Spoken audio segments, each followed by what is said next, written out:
Você investe em criptomoeda? Visto. Como é que você lida hoje com isso? E você acredita que realmente pode ser uma solução para o mundo, as criptomoedas? Cara, eu acho que pode. Eh, Esses dias eu fiz até um vídeo falando sobre a história do dinheiro.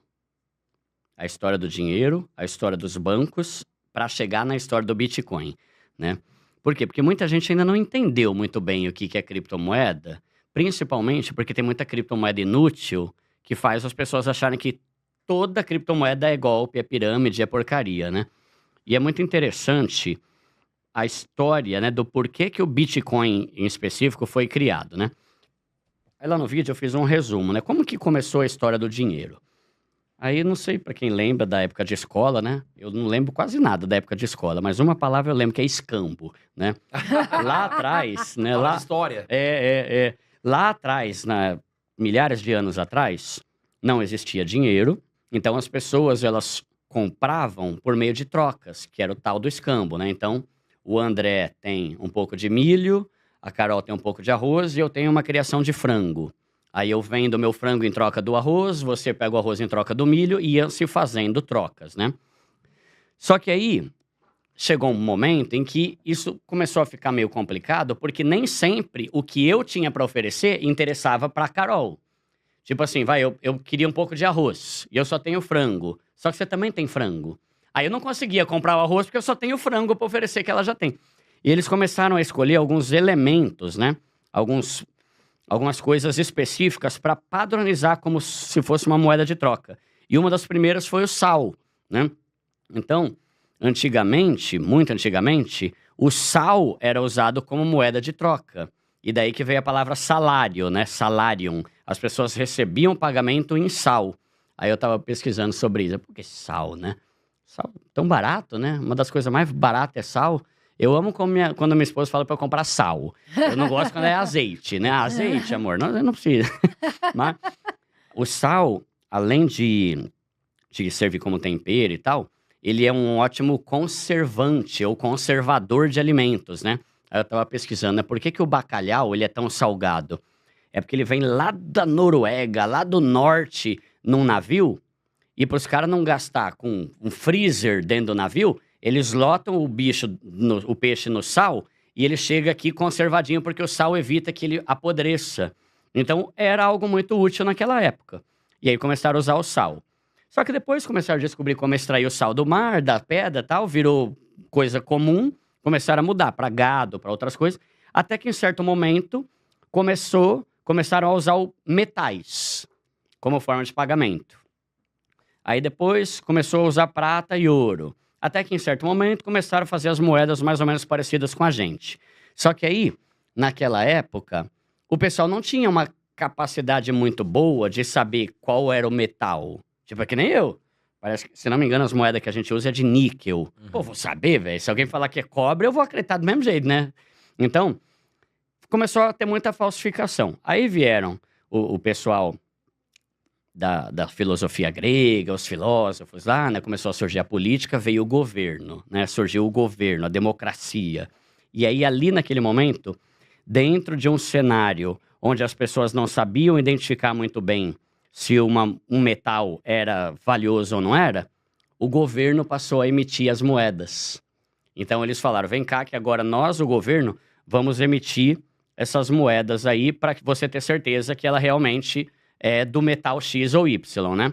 E começaram a fazer isso. Foi fazendo. Depois viraram as moedas que a gente conhece.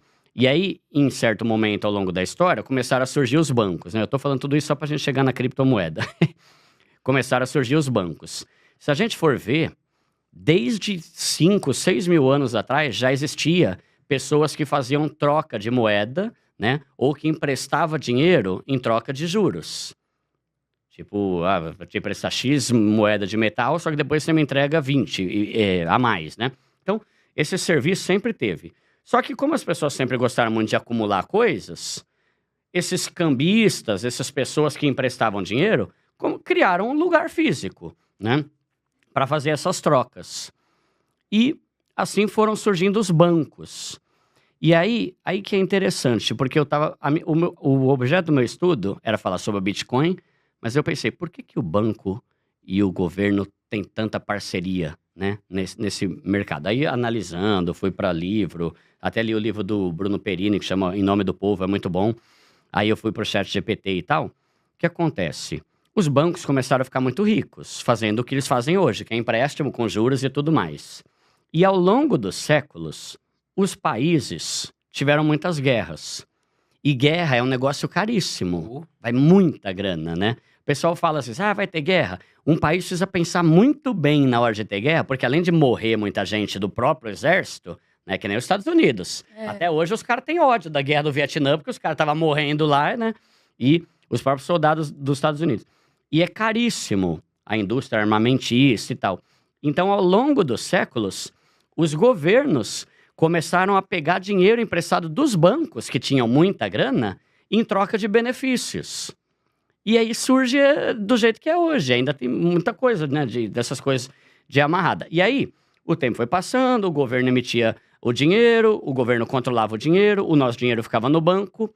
Aí, tô resumindo bem aqui, chega a crise de 2008, a crise subprime nos Estados Unidos, que foi uma crise que aconteceu no ano de 2008. Tô resumindo e simplificando bem aqui pro pessoal, tá? Os juros nos Estados Unidos estavam super baixos, o governo começou a fazer empréstimo adoidado. Empréstimo, financiamento, vai, pode pegar, filho, pode pagar, depois você paga. Começaram a fazer financiamento imobiliário, né? Os juros estavam baixos. E aí a crise chama subprime, porque eles emprestavam até para quem é subprime, abaixo do prime, ou seja, o pobre, né? Tipo, hoje, se a gente vai no banco fazer um empréstimo, os caras fazem toda uma análise para ver meus salários, qual que é o meu score. Lá em 2008, os Estados Unidos estava nem aí, começou a emprestar geral para todo mundo. Só que quando você faz um empréstimo, depois o cara tem que te devolver.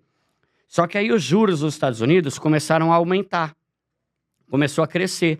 E uma das promessas que os bancos faziam para os mais pobres era assim, vamos fazer o seguinte, meu querido, vem cá.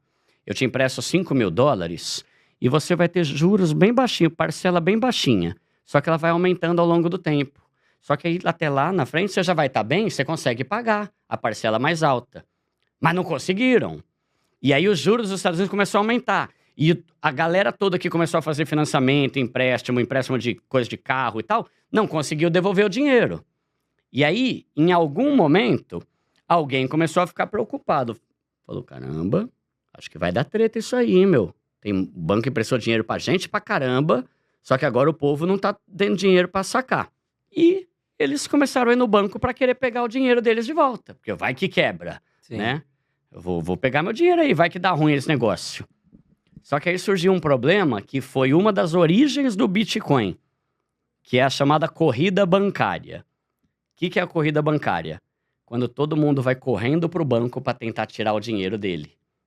Só que, meu amigo, minha amiga, eu não sei se você sabe, mas o dinheiro que você deixa no banco não tá lá. É só na tela. Não tá lá, Porque quando a gente investe, quando a gente deixa dinheiro no banco, o banco usa aquele dinheiro que você investiu, por exemplo, num CDB, para fazer outras coisas. Para emprestar pro Joãozinho, para ganhar mais dinheiro, para botar em outro investimento. Só que aí lá nos Estados Unidos, em 2008, a galera começou a correr pros bancos para sacar. Só que se 1.000 pessoas forem sacar, beleza. Agora, se milhões forem sacar, é a mesma coisa que no Brasil. Imagina, você acha que se todo cliente do Itaú for agora no Itaú para sacar todo o dinheiro, que deve estar na casa de trilhão, é capaz? Não vai ter dinheiro para todo mundo. E aí começou a gerar esse desespero, os bancos precisando de dinheiro, não tinha, começaram a quebrar banco, o Lehman Brothers quebrou, que era um bancão lá, tipo Bradesco e Itaú, bem grande, era um dos top 5 lá de maiores bancos. E todo mundo se ferrou. Eu fiz até um comparativo no vídeo, né? Com aquilo que aconteceu na época do Collor, na década de 90, Sim. que foi o confisco da poupança. E ninguém imaginava. Mano, 1 ano e meio, eu não lembrava que foi tanto assim, cara, 18 meses de bloqueio. E aí ferrou um monte de gente aqui. Foi o que aconteceu nos Estados Unidos. E aí, o que acontece? O governo, para tentar resolver a situação, injetou praticamente 1 trilhão, equivalente a R$1 trilhão na economia. A inflação subiu pra caramba. O povo estava sem dinheiro, sem acesso ao dinheiro e o preço das coisas aumentou. Ou seja, todo mundo se ferrou, menos o governo e os bancos. E aí que um cara chegou e pensou, não, peraí, velho, alguma coisa errada não tá certa. Primeiro, por mais que o nosso dinheiro esteja nos bancos, o dinheiro está no banco. Uhum. Se o banco fechar as portas, se o banco cair o sistema, eu não sei se... Então o cara pensou, bom, a gente tem um dinheiro que é controlado pelo governo, está na mão dos bancos, os bancos ganham muito dinheiro, se o banco bloquear não vai estar comigo. Agora, aconteceu uma baita besteira por burrice dos bancos, a população se ferrou e o governo ajudou os bancos. A gente tem que pensar alguma coisa que não tenha mais a ver com o governo e com o banco. E aí que Satoshi Nakamoto, né, que não se sabe quem é exatamente, criou o Bitcoin, que é uma moeda que não pertence a nenhum banco, não pertence a nenhum governo, e ela é uma moeda que não é infinita. Ela tem 21 milhões de unidades. Então, por que eu acho incrível isso, o Bitcoin? Eu fiz toda essa história aqui para a pessoa entender. Porque, por incrível que pareça, ainda tem gente que fica comprando criptomoeda em banco. Cara, a criptomoeda ela foi feita justamente para você não depender mais de banco, né? Então, eu acho que a criptomoeda é incrível. O Bitcoin em especial é um negócio global. Ó, no ano passado, eu fui para Espanha, fui para Califórnia, fui para Dubai, fui para algum outro lugar do exterior que eu não me lembro agora. Todos eu consegui fazer compra com Bitcoin. Tranquilamente. Né? Sim. Então, ela é uma moeda global que, por mais que tenha gente que não vê ele como uma reserva de valor, eu vejo. Porque é um dinheiro que não está atrelado ao nosso real aqui do Brasil, sabe? Tipo, pô, o nosso real já está mais do que provado que desvaloriza pra caramba a cada ano que passa. Sim. Perdeu totalmente o poder de compra de 94, quando ele foi lançado, né? Então, eu acho incrível. E outra coisa interessante, tem muita gente que acha que é modinha. Cara, eu tava vendo esses dias o tanto de Bitcoin que os países têm. Mano, é muita grana. Tipo, os Estados Unidos tem muita grana em Bitcoin. China, até o Brasil tá começando a fazer reserva. Eu tava vendo aqui, o Banco do Brasil é um dos maiores investidores institucionais de Bitcoin que tem. O Banco do Brasil. E tem gente ainda achando que é modinha, né? Então eu acho incrível, é algo que faz totalmente parte do meu patrimônio. Eu gosto pra caramba, eu tento aumentar cada vez mais o percentual que eu tenho, não só em Bitcoin, mas em outras criptos, mas o que eu mais gosto é o Bitcoin. Não tenho tudo em Bitcoin, mas é algo que pra mim é fundamental. E eu penso nele tanto como uma reserva de valor, ou seja, uma parte do meu patrimônio que não está atrelada a real, né? Futuramente, talvez ele vai ser mais usado como forma de pagamento, como já é em tantos países. Eu estava vendo alguma notícia relacionada, acho que é o Irã, se não me engano, que o Irã está usando muito Bitcoin, alguma coisa assim. Era algum país aí do Oriente Médio que está tendo um problema sério lá, que é algo que pode acontecer em qualquer país. Acho que é o Irã. É o Irã, né? É, então. E os caras estão começando a usar o Bitcoin porque está muito mais fácil de usar a própria moeda do país deles, né? Então, Então, tá um conflito muito feio lá. tá zoado lá a situação, né? Tá feia a É. coisa. Então eu acho que é um negócio que veio para resolver muita coisa. É um negócio muito tecnológico. Ele ainda tem oscilações, tem muita variação de É preço. importante falar, porque a É. galera não dá pra ficar sempre subindo, né? É, exato.